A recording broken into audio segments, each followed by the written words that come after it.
Well, it's really nice to virtually meet you. It's nice to virtually meet you too. Yeah, I've been kind of Instagram lurking you for a while because I love your work so much. It's amazing. You're so talented. Oh, thank you.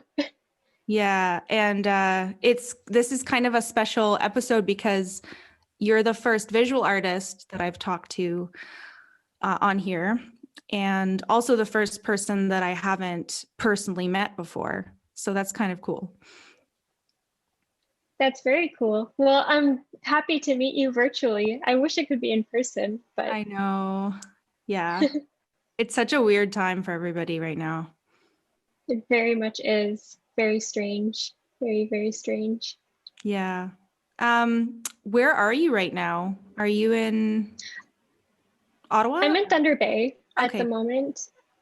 Yeah. Yeah. Okay. Just came home to be with my family Yeah. instead of staying in Ottawa. So Okay. Are you doing school online then or? I am. Yeah. Okay. Yep, doing the whole Zoom classes and whatnot. It's a good time. Yeah. Well, do you wanna just start by telling anyone who's listening like who you are and what you do? A little bit about yourself? Yeah, so my name is Mary McPherson, and I'm a member of Couchiching First Nation.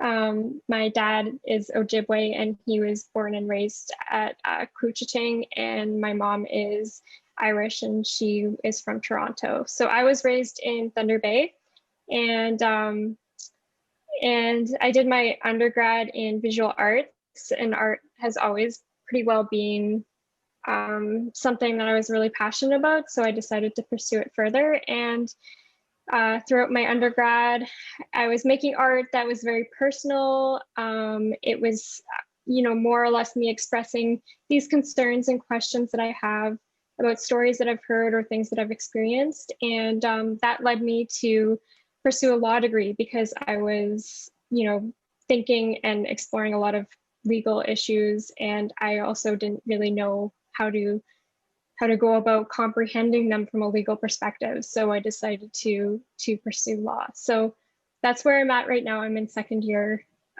studying law at Ottawa, and yeah, missing art for sure. But Cool. How did you first, what was your sort of, did you have formal training in visual arts before Lakehead or did you just mostly do it on your own? so I had a fabulous art teacher in high school, and his name was Mr. Kraft. And I remember That's so him. perfect. His name was Mr. Yeah, Kraft. Oh his my name God. was Mr. Kraft, and he That's was the coolest teacher. But he really, I guess he really picked up on, like, he really cared about students from what I remember, and he picked up on me drawing all the time and suggested, I start studying these Da Vinci sketches, and that's where I really learned how to figure out proportions and start connecting your eye with your hand and see, kind of seeing, drawing what you see in that sense. So I'm really thankful for my high school art teacher, Mr. Kraft. Aside from that, I've definitely had a lot of support from elementary school teachers, but I haven't had formal training before university. that just, yeah, there's always that kind of debate or discussion about like nature versus nurture with these things. And like, I think that's proof that at least some of it is nature because there's some kind of innate part of you that knew how to connect with that very early on your own, which is very, very cool. Yeah. Well, for me, it was like, it was kind of just going into this whole other little world. I could start drawing and I'd zone out and be completely focused on just drawing. And I wasn't really any good at it. Like my younger sister was way better at drawing than I was, but I just did it all the time and really just kept up with it. And I think that's the one thing, is like just keeping up with it. And but for me, it was a whole other little world, so it was really, really fun. But Wow. Well, I find it so hard to believe that you were ever not like it's so um I mean, the concept behind them is so amazing, but also just the raw like technique that you have. I mean, it's very, very impressive. Some of them I would not have been able to tell it was not a photograph. oh, thank you. I can be very self-critical, and I feel like that's We all the can. We thing. all can. Yeah. Yeah, but you just never, you can always get better, right? So it's, Of course. yeah, but thank you. Wow. Okay, so you started sort of drawing on your own. Then what made you want to pursue that in university? So, I mean, around the time in high school, I started to become really, um, really passionate about about my identity. And also like I mean, I look white, so I um, don't experience the same level of racism as people who look Indigenous, or are racially profiled and whatnot. So for me, it started pretty early on with discussions with my family and hearing what the government had done to them, and then becoming really passionate about what the government had done to my family, to my father. It was very recent, and my family was still experiencing the effects of that, and I was seeing that. So I became very outspoken. And once I became outspoken, I got a lot of backlash. And for me, art was really a way of expressing and dealing with that. So that happened around high school, and then I decided to continue on with university, um, because that was the one way that I knew how to communicate, and I knew how to handle these issues that were going through my head. So What kind of what kind of things were you speaking out against, and what kind of backlash did you receive? yeah, in high school and elementary school, they teach students a very different history than what I grew up with. So you'd learn in history class about the wars, about these great figures, and I'd go home and I'd tell my parents, and they'd be like, "Well, hold on a minute, right?" And we have conversations about it at the supper table and whatnot. Then I'd go to school and I'll tell my classmates, "Well, hey, Columbus is kind of an asshole, right?"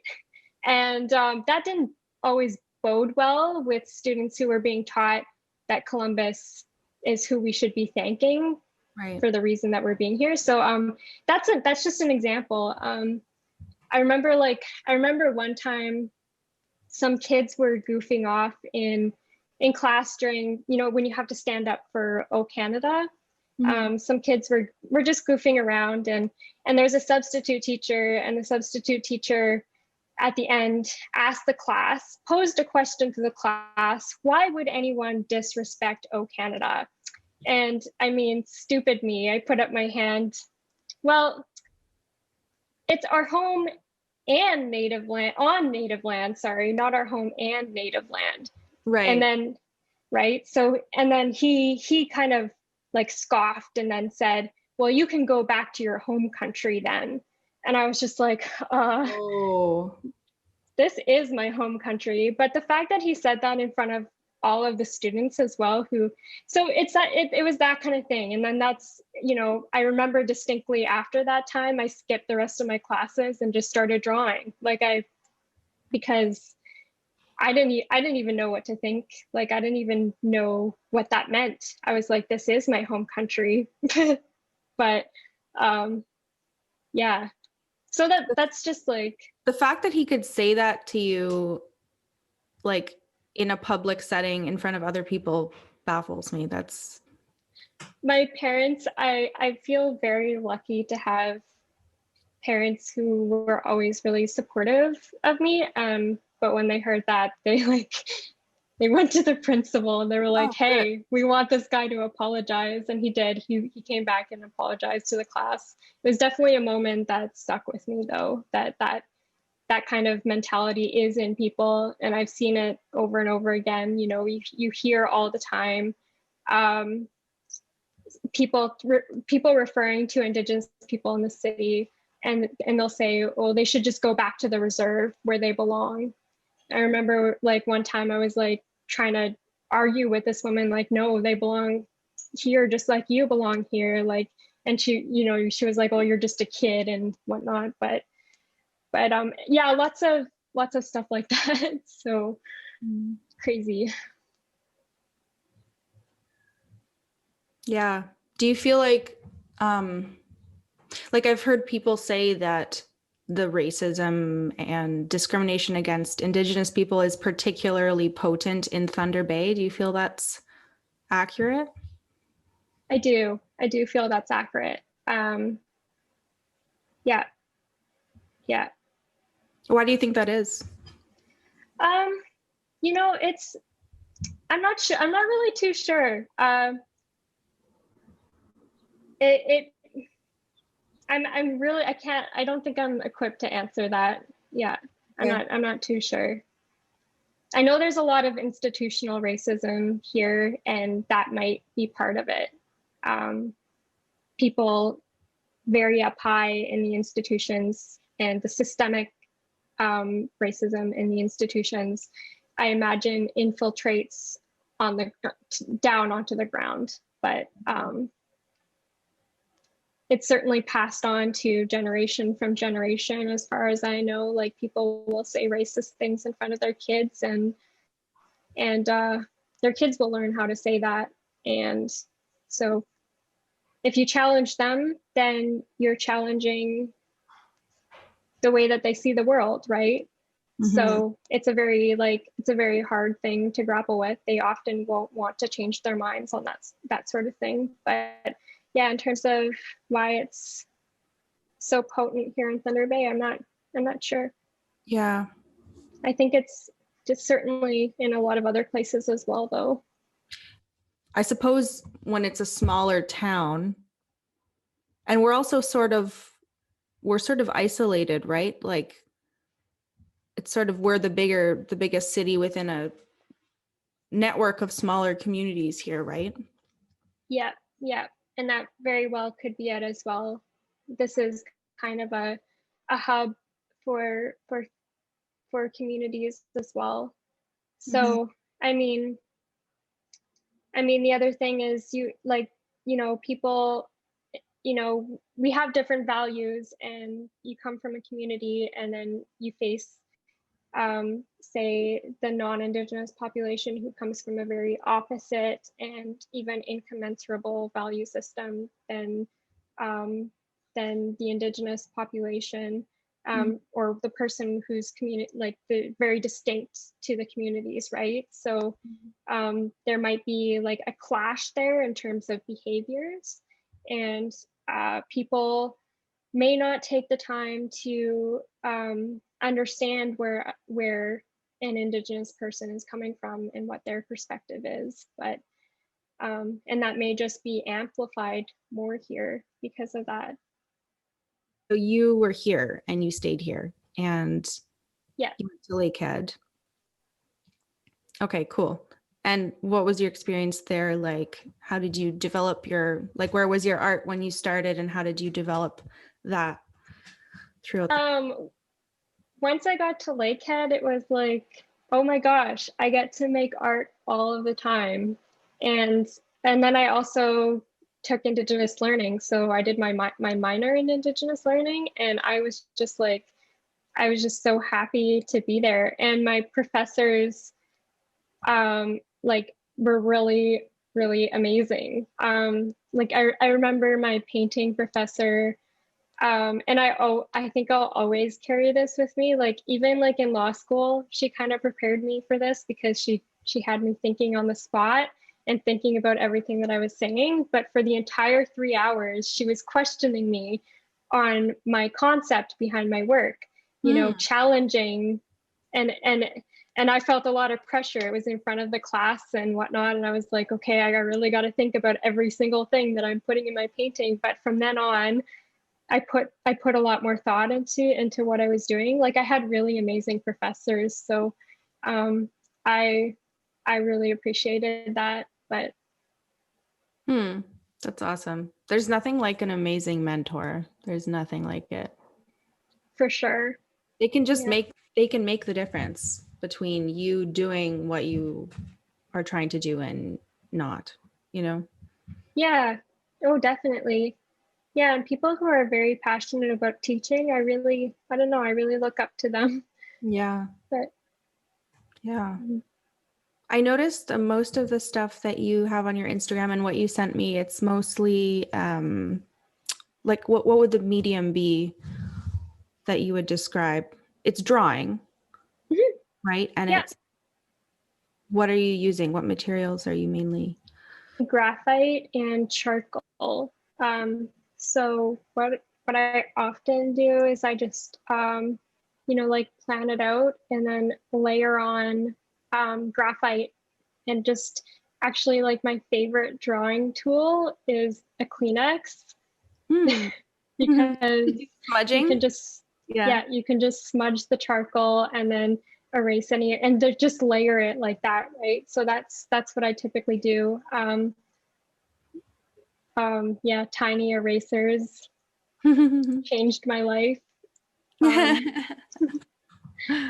it's Cool. generally mhm.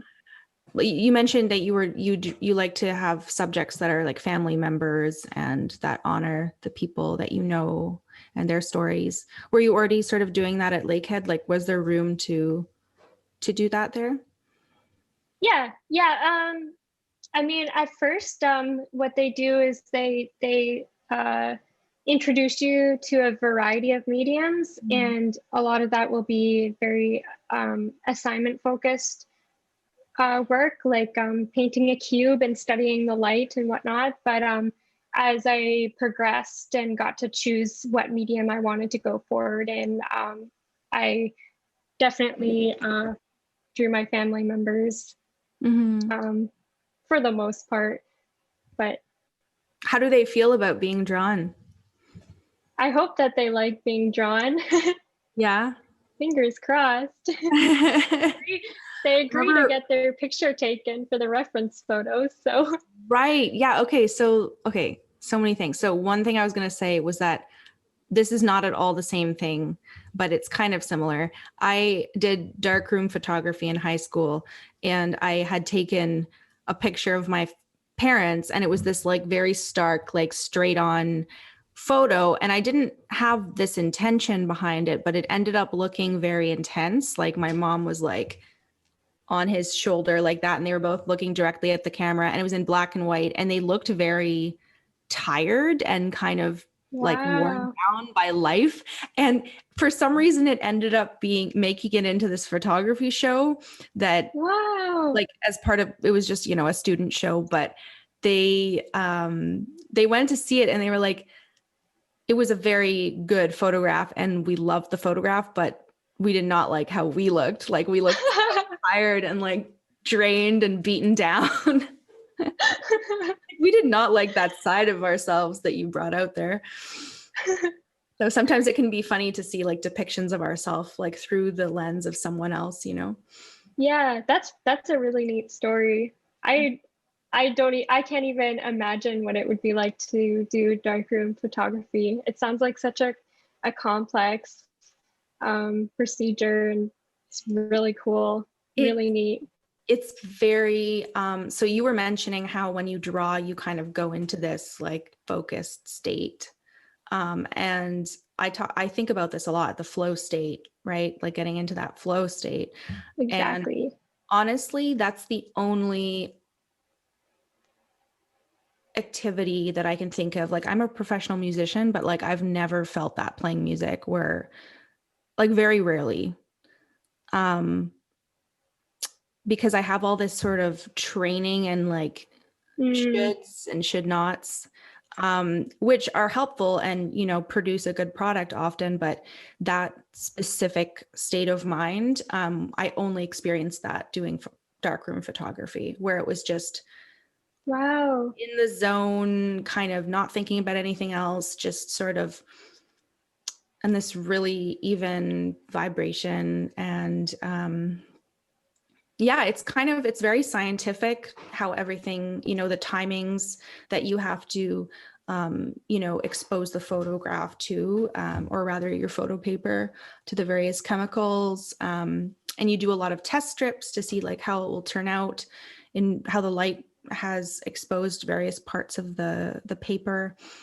So yeah, I felt very lucky that I also had a high school that had a very special program in that way. It was an arts high school, so they had. Oh, so cool. Yeah. So cool.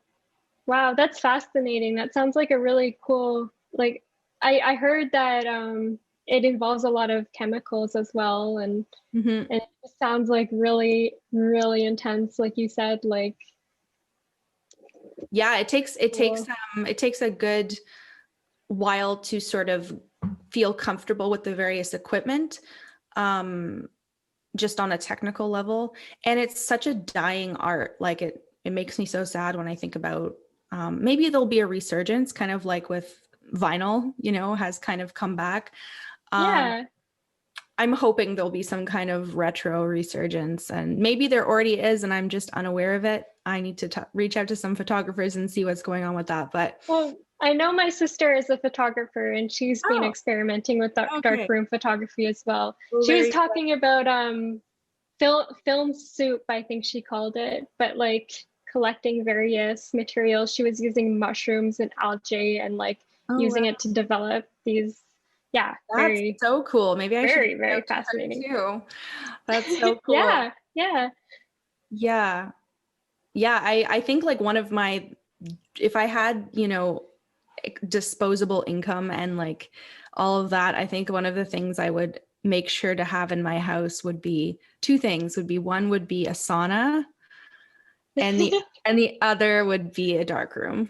Yeah, yeah. I think that's the one thing, like my sister when she lived at our parents, she could like use a bathroom and just close the door and use that as a dark room. But like I know she had to collect materials over a very long period of time before she could get started.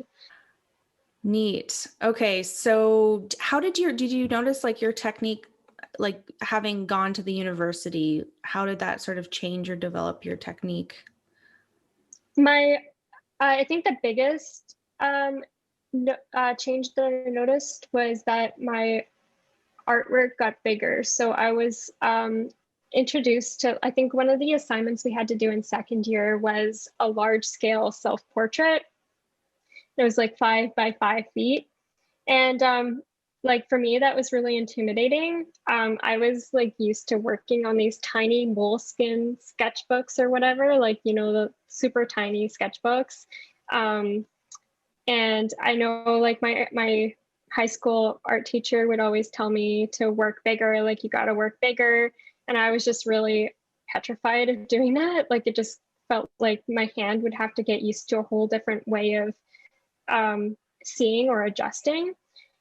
So yeah, our second year assignment really pushed us to do that. And then from that moment on, like I loved it. Like it was like, you're working on a wall and it's like consuming you and you're just totally like focused on accomplishing this mission of drawing this bigger scale. So from that point on, I've always just drawn on a much larger scale. Yeah, I feel like also art school, like at the university, taught me to see depth a lot more as well. Whereas before I was just kind of focusing on details and whatnot. But um, definitely, yeah, those are the two biggest examples I can think of off the top of my head. Like depth of perception? Yes, yeah, Okay. and how light hits, and you just get a little bit more form and kind of that understanding of how to go about accomplishing that. Um, I did enjoy painting. I really enjoyed sculpture because sculpture we got to experiment with pretty well any materials that you had around you. Mhm. And that kind of introduced me to this whole world of experimentation and failing over and over again before you hit this like result of something that's like really exciting. Stuff like that. So I really enjoyed being introduced to those. And I hope that I can go forward and kind of experiment more with those mediums down the road someday. But Yeah, cool. So your self-portrait that you were talking about, is that the one, is that on your Instagram? Is that one of the ones you sent me? um no, I don't think so. There's one. Because I know I there's have one of one you. here. There's one of you looking at the political officials, Oh, yeah. right? Yep. I love Yeah, that. I can describe that if you want. Sure, I'd love to know more about that one. Um yeah, so it's actually like there's a book called Unjust Society by Harold Cardinal. And this drawing is a rendition of the cover of that book. So that book is significant because in 1969, the federal government um, put through what's commonly known as the White Paper. And the White Paper proposed abolishing the Indian Act, abolishing reserves, and basically assimilating status Indians into the status quo. So that's always been the goal. That's what governments have always wanted. But Unjust Society was the response to that white paper. So Unjust Society said, hey, we don't abolish the Indian Act because this is where our treaties, come, or not come from, but they're protected by. And our reserves have the special status. And, although the Indian Act sure is racist, we want it, we need it. So that was the argument of that book, and I made this rendition and I contemporized it because the same objectives are occurring today. So what I've drawn, I could go on a long-winded. Honestly, Okay. like, go for it. Great. So yeah, I have John A. MacDonald, and this is probably where a lot of this started. So in 1884, John A. MacDonald pushed through what was called the Indian Advancement Act. And what that act suggested to do was to turn Indian reserves into municipalities. And this is obviously a problem because what John A. proposed was to impose Canadians' government system onto the way that we operated, which often wasn't a government at all. We didn't need a government. We operated by different rules of behavior, right? So that's where all this started. And then I have Jean Chrétien, and he and Pierre Trudeau were the two figures behind the White Paper of 1969. And then I have Justin Trudeau and Carolyn Bennett. So Carolyn Bennett, like John Chrétien, is the Minister of Indian Affairs. It's called something else now.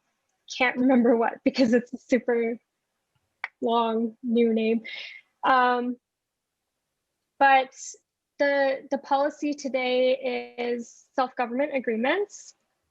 And what has happened with a few of those self-government agreements is getting out from under the Indian Act, similar to the White Paper of 1969, and having a more municipal-like government on reserves. So the reserve status doesn't exist any longer because the Indian Act is no longer imposed. So I really wanted to speak to that. I wanted to show like the same objective of assimilating us into the Canadian society is continuing in government policy.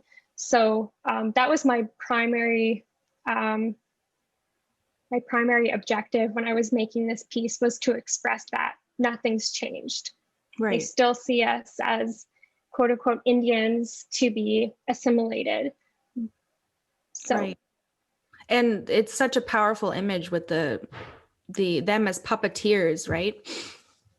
yeah, so I have the puppeteer as well, because what you see a lot today is because the band council system is a delegated authority under the Indian Act. The band council system doesn't represent the reserve, like the community. It represents it works for the Minister of Indian Affairs, and so you have chiefs today who do work really hard and make a lot of advancements, and then you have some that are, a lot of people may argue, put money in their own pockets. So a lot of them may sign these self-government agreements, and that's why I have the puppeteers, is because, unfortunately, a lot of our own people are going along with this agenda. Mm-hmm. So Pierre Trudeau, you have him on there. Yes. Right. And that's, of course, Justin's father. It is. And that is who is currently running the country. Yeah, that's correct. Yet he claims to be trying to deal with some of these issues. Well, that's a confusing thing. I kind of wish that, if it were Pierre Trudeau, he would just be more upfront, or more, kind of treat us more like, like intellectuals. But what we have today is all this confusion and all of this, political correctness that's like, it's like, oh, well, we're in an era of quote unquote reconciliation, or like, this is, it's Indigenous peoples and we're here to help and we're doing all these things. And so it creates confusion, because people will see that and they'll think, oh, well, the government's doing a great job, when in reality, the same policies are being pushed. So Right. So it's almost like this political correctness and this idea of reconciliation is really just almost, I don't know if they mean it this way, but it almost functions as like a masking what's still happening, basically, is what you're saying. I would agree with that. Yeah. Mm-hmm. Yeah, I would certainly see it as masking and pacifying as well. But right, pacifying the people who care about it and not really dealing with the issues at hand. exactly. Exactly. What do you think? I mean, this is such a big question, but what do you think could be done? What would you like to see happen that you're not seeing? For me, I think, I mean, it's hard to like answer that question, because I think it's just so dependent on the communities. But here in Thunder Bay, like, I would like to see more education, but like for our own people. Like, I think that it's so important for us to understand like where we come from and who we are, but also I think to have pride in ourselves and to believe in ourselves. And right now I think that's missing, and that makes me really really sad. And I know sometimes I feel that way as well. Like, you kind of have shame for who you are, and that's you're taught to feel that way. And I think that education, for us, could really deal with that, could really instill a sense of pride and a sense of believing in ourselves and what we're capable of. So that's one thing that I would like to see. But Internal work. Yeah. For sure. And then governmentally, is that a word? Governmentally? I don't know. Governmental. Governmental, yeah. From above. Yes, from above. From above, the powers that be. I mean, I know it's so complex and there's so many facets to this, but what could be done differently from above? What's something that could be improved upon? I mean, that's a really good question. But honestly, from my perspective, I would say leave us alone. I think the problem right now is we're very dependent on the government. We're very dependent on the government for funding, and I don't think that bodes well for us at all. In fact, I think it kills us, and I mean that. And I don't know if you've seen the recent APTN articles that have come out on child welfare agencies. So Wichita. Okay. You should check those out for sure. But what's happening is, you know, there's the whole argument of jurisdiction over our kids. Well, we have that. We never gave that up. We have jurisdiction over our kids, but you have these child welfare authorities who are operated by Indigenous people, or it's customary, and it's being funded by the provincial or federal government. I'm not too sure which, but it's being funded from the outside governments. And what these APTN articles are revealing are a lot of negligence. So kids aren't going to their hospital visits. Kids who are presenting signs of possible suicide aren't getting the assistance that they need, and hence they are committing suicide. And you have these examples in super high numbers. Our kids are dying, right? So I think, and that's, you know, dependency on the government funding, and not believing in ourselves and our own capabilities, and you know, following this outside system of doing things that obviously doesn't work for us. Mm-hmm. But I think that's I don't know if I really answered your question. No, you're doing great. And yeah, it's so complex, right? There's so many angles to it. Yeah. It's very, very complex. That's for sure. Like, yeah. It makes me sad to hear that there's so much shame around, people have so much shame around their identity. Well, yeah, and it's taught, right? Like, you know, you hear someone say something racist towards you, and you're gonna internalize that. Right. So especially if you're not seeing any reason not to internalize that in your own families, and you know, that certainly happens as an effect of residential schools. So that it's a real problem. Mm-hmm. But has your family experienced the residential school system? Yeah. So my dad was the youngest of 12 siblings. I personally couldn't imagine it, but he's a lot older. But all of his older siblings went to residential school, and his dad went to residential school. And because he was the youngest, he was able to go to day school. But even there, he experienced a lot of racism. And I don't know if it's my place to really tell those stories, but yeah, and definitely experience the effects of that, like, you know, within my family.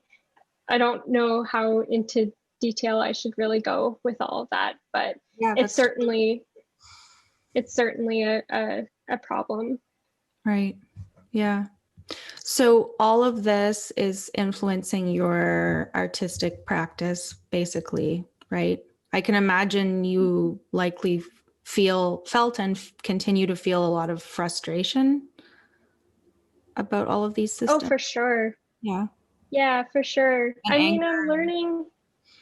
Yeah, I'm learning because I felt I was angry for a very, very long time, and I'm learning to just I'm learning that it's better sometimes if you can to just laugh it off, because if you're operating from a place of anger, it's really hard to see other possibilities, and it's hard to think clearly sometimes. So Mm. I'm learning how to navigate my way around that. But I was certainly very, very angry for a long time, and sometimes anger is a good thing. For me, I think I'm trying to learn different ways of thinking through things, and maybe transferring my anger to laughter and in some ways when I can. But Well, it's interesting because they say that anger is always like I forget the exact term, but it's always it's an emotion that is usually masking another emotion, right? So whether it's sadness or whatever it is, um, yeah. So I do relate to sort of um, questioning our own anger and um, digging a little deeper. But I can yeah, certainly yeah. I can understand how hard that must be. Um, yeah.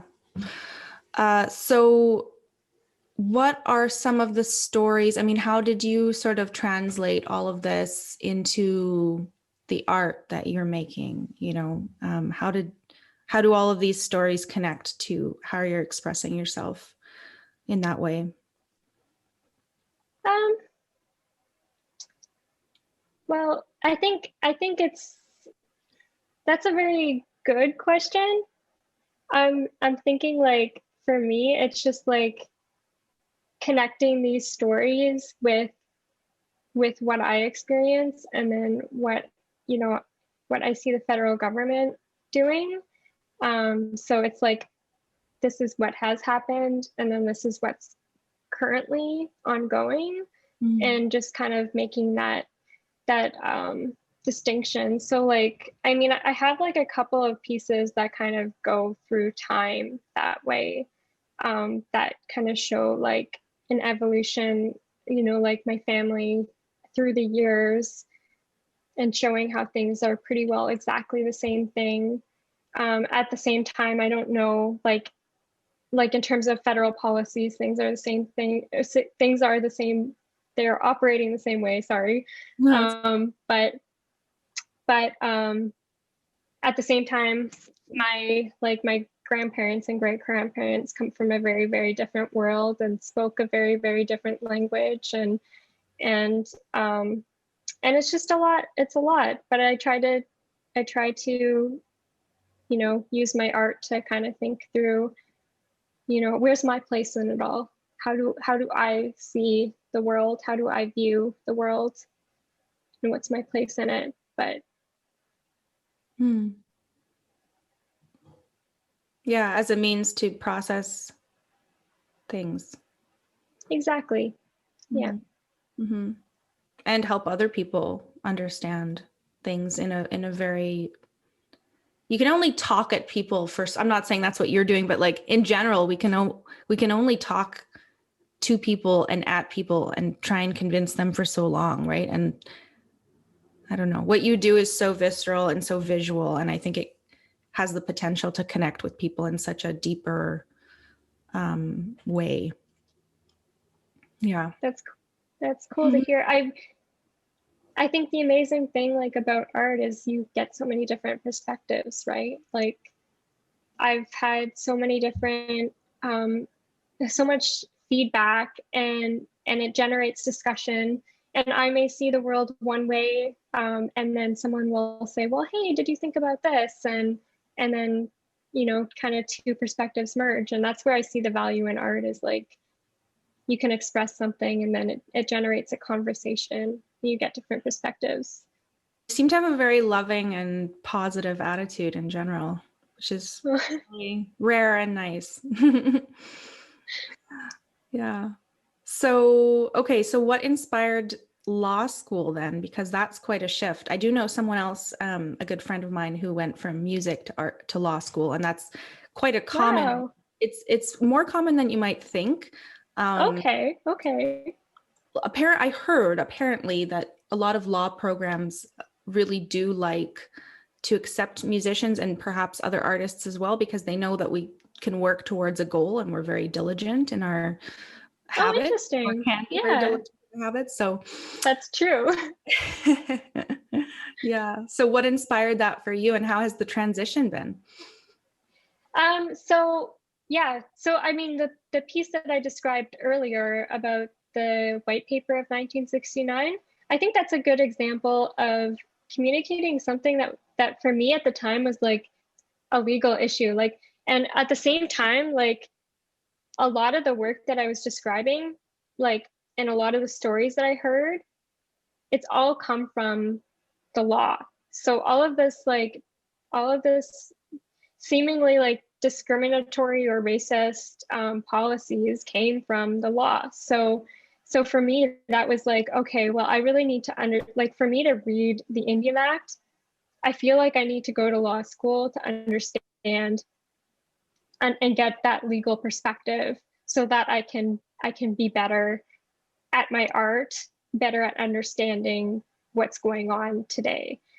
So what that is what motivated me to go to law school. I really wanted to know.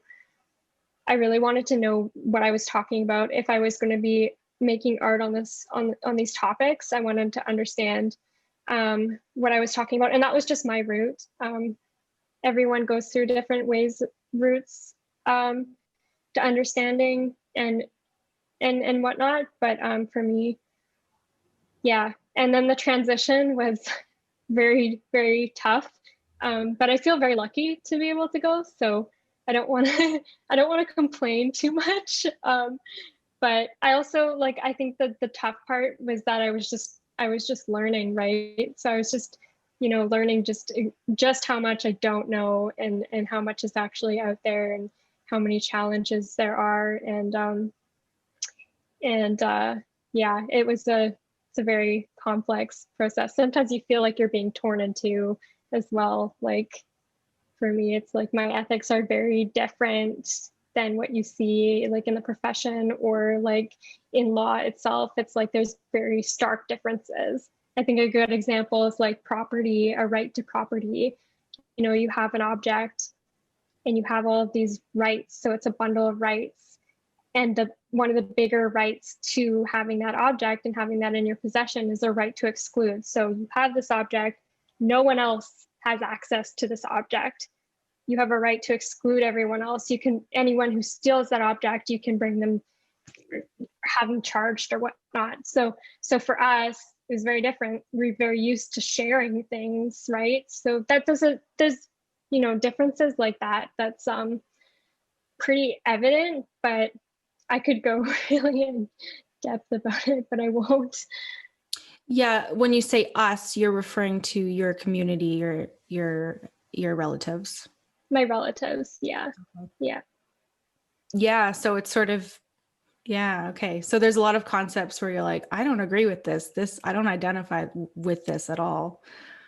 Yeah, definitely. Definitely. But it's still important to learn it. Sometimes I think I joked with a friend of mine. We were studying contracts, and it was like this really like old case from the House of Lords back in the 1800s, and I was like, like people would come to my community and study us, like perform these studies on us. Now I kind of feel like I'm doing the same to white people. So it was like, yeah, you kind of just make fun with it. And it's still, like I said, it's still really important to learn. So yeah. It seems so vital that as a country and as a people, we learn much, much more than, I mean, we got hardly any education about Indigenous peoples going through school, like hardly anything. And that seems like a vital issue too. And I'm sure it's probably getting better, perhaps, like the awareness is getting better, but we need to be learning way, way, way more throughout school. And then, you know, after school, we need to be taking the initiative as well to learn ourselves. There's so much untapped wisdom and knowledge that that we could all learn from and benefit from, right? Yeah, agreed. Yeah, exactly. It's definitely beneficial for mankind if we go through that learning process. But I remember when I was in first year, I heard of people who didn't know what residential schools were, and I was like the scary thing about that is that this is law school, and the possibility of representing a client who is Indigenous in the future is very high. And how can you properly represent your Indigenous client if you don't know who they are or what they're about, right? So This was someone in school with you now? that's what I had heard in my year. So Wow. yeah. Yeah. Yeah. It just shows how much our system, our education system, has failed us. But also it's also up to the individual, right? We can't be blaming everything on that. I think once we get to a certain age, we want to be, we would hope that we would want to be curious and hungry for that knowledge, you know. For sure. It just is such an integral part of everything. That, yeah, as you said, the very land that we're living on, and to ignore it is to deny history. Exactly. And current events as well, right? Current. It's history that informs what's going on, for sure. Yeah. Yeah, definitely the land we're living on as well. Like that, like, to understand like the history. You know, like my dad like tells me my great grandmother was at the signing of Treaty 3, and when they signed Treaty 3, the intention was that the land was going to be shared, and obviously that didn't happen. And that really kind of questions, like, well, what is Canada's right, or the Crown's right, to title to the land? But the treaties say that that the land was ceded. So here it is today. But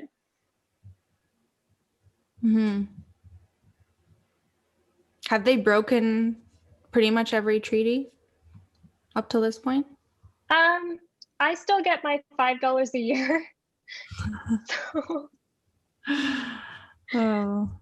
if they stop giving me my $5 a year, yeah. But so the end goal for you is still to do your art with this new informed perspective from the legal side, or do you have goals to be a practicing lawyer, or is it a bit of both? I didn't plan on it. I don't want to write it off though in terms of being a practicing lawyer. But I am very passionate about art. I think it might be a choice that I have to make very soon. That I'm very, like, I've been, it's in the back of my head pretty well all the time. Like, what am I gonna do? But Sorry, bad question. yeah. You're like, oh no. Well, nothing says you can't do both, right? Exactly. Maybe. Hopefully. We'll see. Yeah, yeah. And what if you were to practice law? Is there a particular type of law you're interested in? I am interested in criminal, but I mean, I find also like I find property very fascinating. I find a lot of my classes very fascinating, but I think criminal is the one that I feel is more like pressing in terms of what's happening today, and the high rates of criminalization. But yeah, I'm also really not sure about like what area I would practice in as well. So that's also a very You got this. thank you. Yeah, Thank you got you. yeah, it's impressive that you're doing that. I know from this friend of mine that's in law school how ridiculously hard it is and how much work you guys have to do, how much you have to read, how many little tiny details you have to Yeah. see. No, I couldn't do it. I mean, I could, I wouldn't want to. Um, I'd have to really get a lot more disciplined about formal learning to go through that process. I really admire what you're doing, and I'm sure you would make a great lawyer if that's what you decide to do. Well, thank you. It was definitely, yeah, definitely a lot of reading, but you get used to it after the first year, Okay. and then it starts to get, you kind of get a handle on how to pick up what you need from the cases and apply them, and then it kind of comes together. So It's like a skill like anything else, right? yeah, yeah, exactly. The thing I still struggle with sometimes is being precise in what words I use. Um, so sometimes and there's kind of these nuances sometimes, like the law could be applied one way or another way, and then how do you land on a side can be a little bit tough. But yeah, it gets better after the first year. In terms of like places that people can see your art, have you been a part of any sort of shows or shows? Listen to me talking about this. Well, it's still a show. What is it? An Yeah, it exhibit. is. An exhibit. That's the word I'm looking for. We Um, call it shows too. okay, good, good. I wasn't Yeah. completely wrong. Any exhibits, displays, shows in Thunder Bay or elsewhere? Um, three of my larger drawings are at definitely Superior Art Gallery right now. Whether or not they're open because of the COVID restrictions, I think the show was supposed to end in January, but my work is still there right now. But I Definitely. just don't think it's open. Okay, definitely Superior Gallery. Cool. And do you have any plans for any shows in the future, or just kind of hunkering down right now with school? Hunkering down with school. Okay, Yeah, yeah. yeah. Is there anything that we missed about your work, how your process, your upbringing, your identity?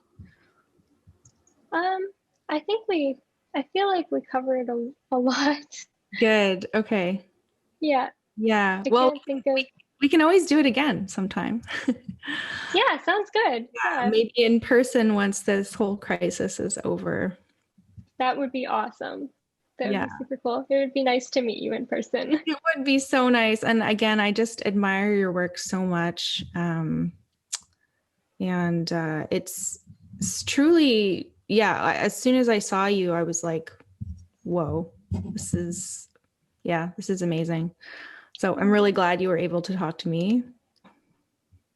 Well, thank you so much for coming on. It was such a pleasure. And It was nice to meet you. yeah, where can people find you online if they want to contact you for work purposes, artistic purposes? Um, I have a Behance. Okay. So it's just like I think if you Google Mary McPherson Behance, Okay. and that's yeah, there should be like just a little platform with all of my artwork, and there's a way to message me on there as well. If not, Perfect. like yeah, on Instagram or whatnot, but Instagram. I don't Okay. really have Excellent. a. That's great.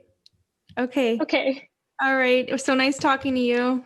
Nice talking to you too. Take care. Take care. Bye, Mary. Bye.